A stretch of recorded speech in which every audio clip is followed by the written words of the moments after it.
Graça e paz, queridos. Pastor Alexandre aqui.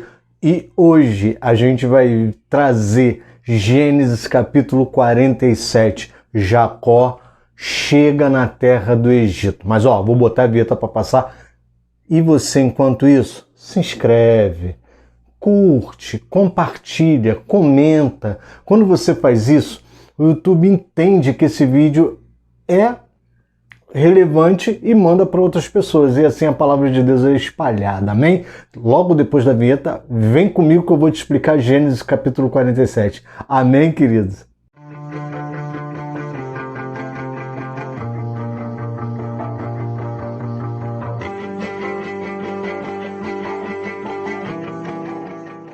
Graça e paz, queridos. Pastor Alexandre aqui de novo. E hoje a gente vai tratar de Gênesis capítulo 47. Jacó finalmente chega na terra do Egito. Mas se você é novo por aqui, calma. Você está pegando aí o episódio 47, mas você tem 46 episódios para assistir. Então, para aqui.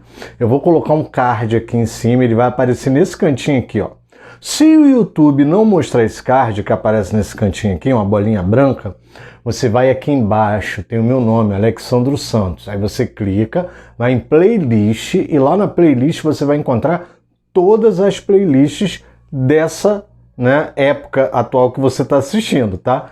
Então pode ser que você assista no futuro e essas playlists já sejam outras ou tenham mais. Então hoje você vai encontrar a série de devocionais de Ruth, você vai encontrar as devocionais gerais, você vai encontrar o estudo e confrontos com o livro de Ezequiel, que está sendo uma bênção, não perde não, e você também vai encontrar mais à frente, a série de sermões que eu vou gravar e vou deixar aqui. Amém, querido? Então assim, chegando na série Gênesis, você vai encontrar a série Gênesis, você faz de que forma?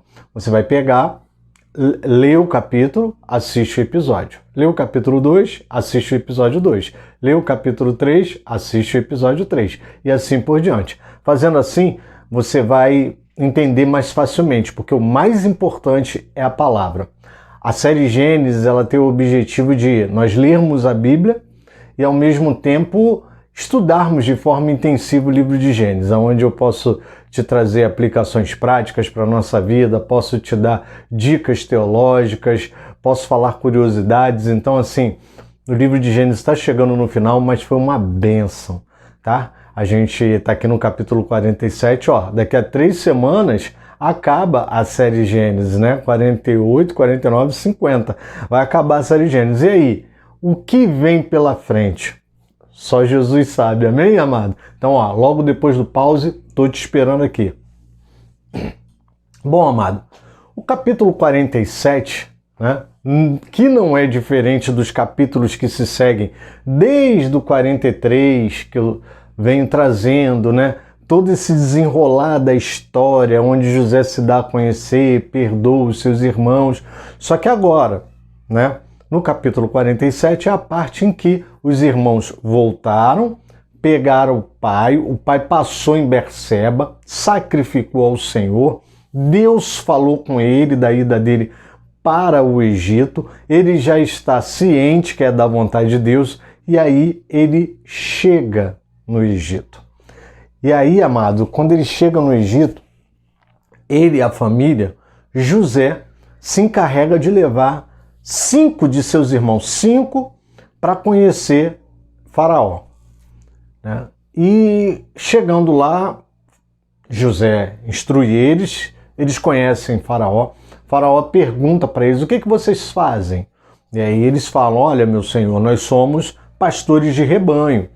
E aí Faraó fala, muito bem, então vocês vão ficar no melhor da terra. Veja bem, amado, olha a extensão da promessa de Deus.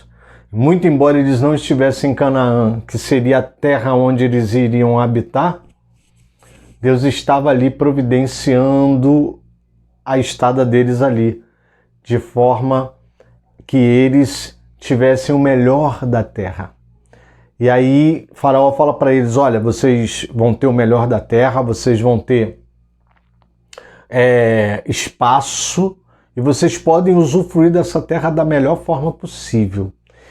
E Faraó ainda fala o seguinte, olha, se tiver alguns aí bem capacitados, bote eles para cuidar do meu gado. Porque Faraó, como todo rei, como todo representante monarca daquela época, ele tinha tributos recebidos em forma de bois, de cabras, de ovelhas. As pessoas que criavam, que tinham esse tipo de cultura, eles entregavam seus impostos, a quinta parte de seus impostos, com animais. E Faraó tinha, obviamente, o gado dele para prover a alimentação do palácio, prover a alimentação dele, do palácio, negociar animais. Então, assim, amado, entenda que a economia, né, já tinha traços de uma subsistência estatal desde a época, desde os primórdios da história bíblica, né? E a gente vai ver isso, eu vou comentar isso daqui a pouco de forma mais abrangente. Então, desde os tempos mais remotos da Bíblia, que a gente já vê a máquina do Estado funcionando, a máquina do governo funcionando. Então, o Faraó tinha o seu próprio gado e ele pergunta, olha, alguns dos seus irmãos são bem capacitados, coloca eles para serem os pastores dos meus rebanhos, ou seja, haviam rebanhos que eram de exclusividade, de propriedade exclusiva de Faraó. E ali eles se apresentam, eles falam, mas logo em seguida Faraó quer conhecer Jacó. E aí Jacó entra para conhecer Faraó. Mas, amados, é interessante o que eu vou ler aqui e eu quero que você preste muita atenção na leitura que a gente vai fazer desse pedacinho de texto para que você entenda todo o capítulo 47. Olha que interessante. Eu vou ler 47 a partir do verso 7. Amém? Diz assim, olha, José levou Jacó, seu pai, e o apresentou a Faraó. E Jacó abençoou Faraó. Então Faraó perguntou a Jacó, quantos anos o Senhor já tem? Jacó lhe respondeu, são 130 anos de peregrinações. Foram poucos e maus os anos de minha vida, e não chegam aos anos da vida dos meus pais, nos dias das suas peregrinações. Verso 10. Depois, Jacó abençoou Faraó e saiu de sua presença. Então José estabeleceu seu pai e seus irmãos e lhes deu propriedades da terra do Egito, no melhor da terra, na terra de Ramsés, como Faraó havia ordenado. E José providenciou alimento para seu pai, seus irmãos e toda a casa do seu pai, segundo o número de filhos. Amém, querido? Amado, é incrível a trajetória de Jacó. E nesse episódio eu quero tratar um pouco com você sobre essa trajetória. Jacó, ele acaba sendo o terceiro de uma geração da promessa. Deus faz a promessa a Abraão, essa promessa de Abraão passa para Isaac e de Isaac passa para Jacó. Uma promessa tão personificada, uma promessa tão exclusiva que Esaú não faz parte dessa promessa. Edom, né, como a gente vai conhecer o povo de Esaú, a gente vai ver que é os edomitas, o povo de Edom.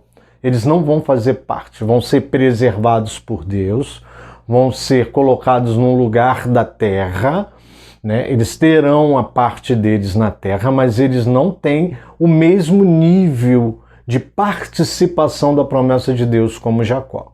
Então Jacó, ele é o terceiro de uma geração, de uma sequência de gerações que vai tratar da promessa que Deus fez ao seu avô Abraão. Então essa promessa para Jacó era muito latente.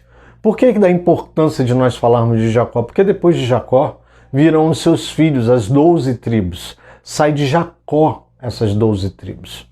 A promessa se cumpre na vida de Abraão e de Isaac, mas as 12 tribos saem do ventre de Jacó de forma direta.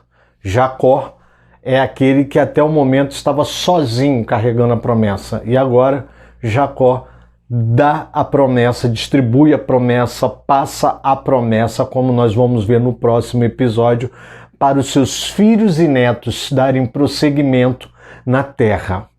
Então, até o momento ele veio sozinho, ele veio só. Ele veio trazendo essa promessa consigo, ele veio caminhando, ele veio fazendo peregrinações. E olha que interessante.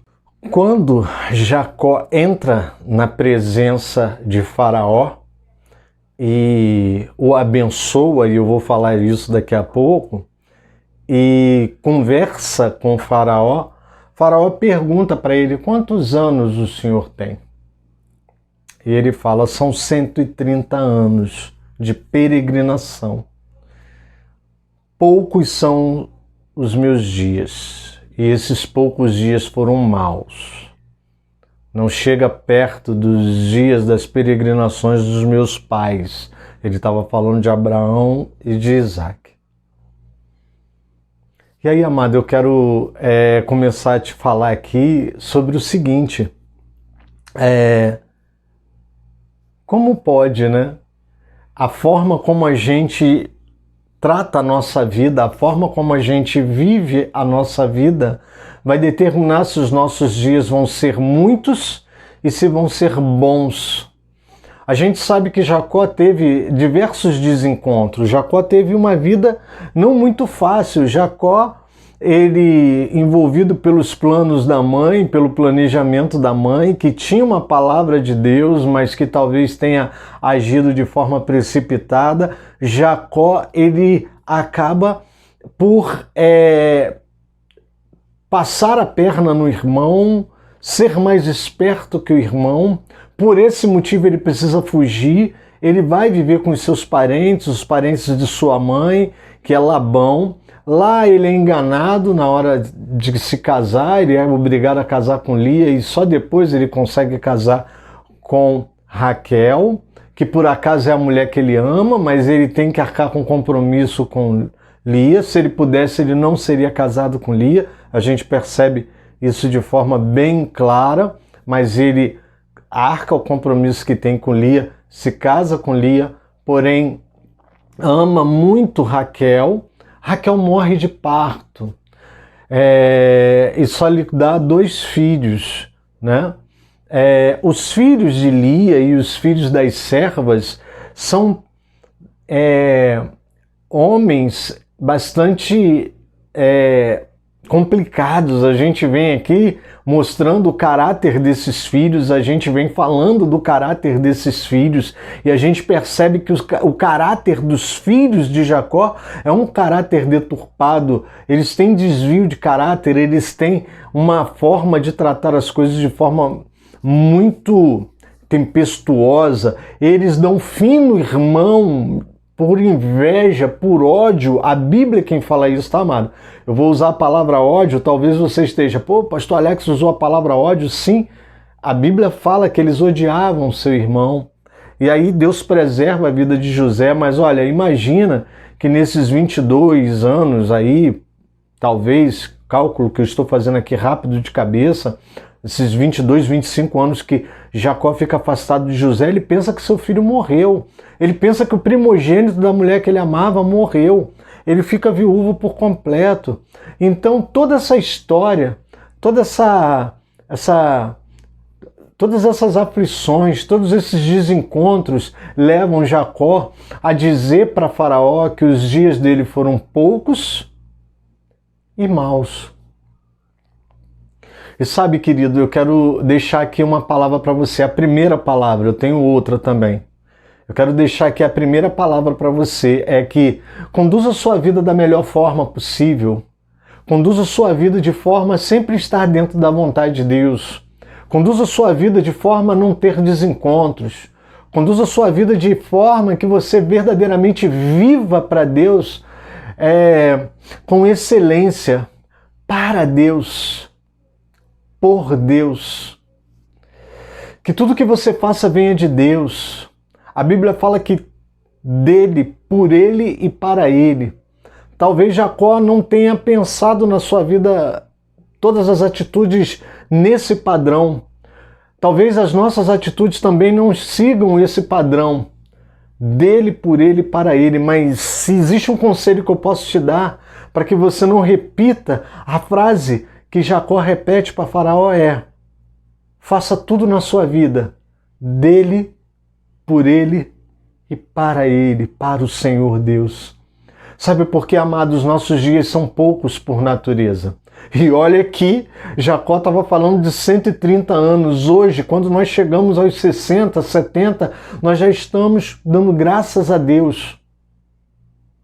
130 anos não era pouco para nós, mas para o homem Jacó, que assistiu os seus antepassados viverem 500, 600, assistiu não, ouviu falar que os seus antepassados viveram 500, 600, 300 anos, para Jacó eram poucos. E esses poucos dias foram ruins porque foram dias onde ele experimentou amargura. Experimentou a amargura de ver seus filhos invadir uma cidade e matar os homens de uma cidade inteira de forma injusta, usando um ato sacramental do Senhor, que era a circuncisão, um ato de santidade. Ele viu seus filhos casarem com mulheres que não eram as mulheres que Deus gostaria. Ele viu seus filhos praticarem incesto por engano. Ele viu seus filhos fazerem batatadas, burradas, mentirem. Você imagina o desgosto desse pai. Então, amados, talvez, se algumas atitudes de Jacó fossem outras, com certeza os dias não seriam tão ruins para ele como ele afirma para Faraó. Mas eu quero te falar uma segunda coisa. Ele não sai da presença de Faraó sem antes abençoá-lo. Ele abençoa Faraó. E sabe, querido, não importa se os nossos dias foram bons ou se eles foram maus, se eles foram muitos ou se eles foram poucos. Use a sua vida para abençoar as pessoas que estão ao seu redor. A gente não se percebe que Jacó abençoa Faraó. Jacó abençoa o rei do Egito. Isso é incrível, amado. Ele abençoa provavelmente com presentes. Ele traz presentes, ele traz especiarias de Canaã, ele traz óleos, ele traz sementes, amêndoas, ele traz coisas lindas de Canaã para presente a Faraó, mas ele também abençoa Faraó. Provavelmente, pela idade que ele tinha, ele já era considerado um patriarca de autoridade espiritual, e aí ele poderia abençoar Faraó. Ainda que ele achasse que os dias dele eram poucos e maus, que eram os dias de peregrinação, Deus estava dando descanso a ele. Jacó vai viver 17 anos ainda depois desse episódio. Pouco em relação aos 130 anos, mas nunca é tarde para abençoar. Nunca é tarde para que você seja uma bênção na vida das pessoas. Jacó abençoa Faraó e Faraó se torna dono de toda a terra do Egito. Se você olhar o texto que vem logo em seguida, Faraó, ele se torna proprietário através da estratégia de José. Ele vai se tornar proprietário de tudo que está no território do Egito. E aí você deve estar pensando assim, mas pastor, ele virou dono dos próprios compatriotas? De certa forma, sim, mas você tem que levar em consideração que naquela época haviam várias cidades, nações pequenas ao redor do Egito, vivendo à sombra do Egito, e se consideravam até egípcios, mas não eram egípcios por nascença, não eram egípcios por natureza. E aí eu quero que você entenda o seguinte, que a fome era tão severa naquela época que José começa a negociar primeiro os animais. Ele pega os animais de todos aqueles que estão em volta da capital do Egito em troca de alimento. Depois ele pega as terras e depois ele coloca essas pessoas para trabalhar para Faraó. E tudo que elas plantam, elas deveriam entregar 20% como tributo a Faraó. E essa dinastia do Egito presente agora, quando Israel chega, que é uma dinastia amiga de Israel, no tempo desse faraó, ele se torna um dos maiores faraós de todo o tempo, porque ele se torna dono de todo o Egito. Provavelmente pela bênção de Jacó. Amém, querido? Que Deus te abençoe, ó. Esquece não. Fica com essa palavra. Compartilha ela. Manda para alguém. Porque tem gente que pensa que os seus dias já estão acabando e que só por isso não precisam mais abençoar ninguém. Mas não. Nunca é tarde para abençoar. Jacó teve seus dias maus, como ele mesmo relata, e poucos, mas nem por isso. Ele perdeu a autoridade de abençoar. Amém, querido? Fica com Jesus, amado.